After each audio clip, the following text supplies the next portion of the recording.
Le, Albert, zelo pogosto vprašanje zadnje čase od staršev je, zakaj naj vodila za najstarše? Kaj sploh to pomeni?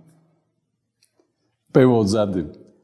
Vsi hočemo biti najstarši. Ja, sigurno, najboljši. Vsi hočemo biti najboljši, najboljša mama, najboljši oče.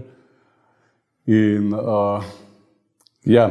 Jaz bi vse naredila za svoje otroke. A veš, to zmer slišva tudi na svetovanjih pa na terapijah. Vse bi naredila za svojega otroka. Ja, to je pa zdaj prvi del. Kaj narediti, kako priti do tega, da največ lahko narediš za otroka. Ja, midva sva to ugotovila, da največ naredimo s tem, ko pogledamo nase. Največ naredimo s tem, ko razumemo, odkot prihajajo naša vedenja. Ko razumemo svoje vzorce. Ko razumemo, kaj je naša oprema v starševski vlogi. Ena oprema nam služi, eni vzorci nam pomagajo, spodbujajo, so varni. Ponekod nas pa otroci vržejo s tira in tam se izgubimo, ne vemo, kako ravnati.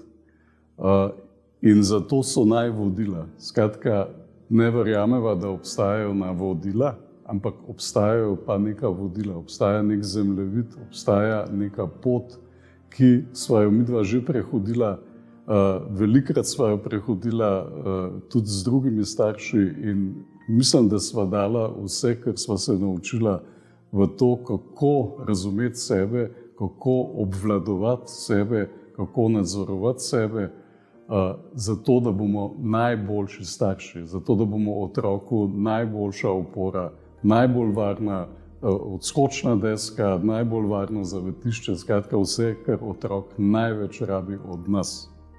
To se pravi na kratko, če povzamem to, kar si ti povedal, če želim biti najmama, naj se lotam najvodil za najstarše in naj začnem delati na sebi in bom naredila vse, kar lahko naredim za svojega otroka. Skratka, da sem v stiku s sabo, da delam na sebi in da vem, kaj je moj delež v odnosu z njim. Naredila boš največ za otroka, največ boš naredila tudi zase, največ boš naredila za vse odnose, zato ker se boš zavedala, z zavedanjem boš razumela svoje vedenja in lahko jih boš spreminjala oziroma tista, ki delujejo, jih boš samo še stopnjevala, krepila. Ok, super, že letim.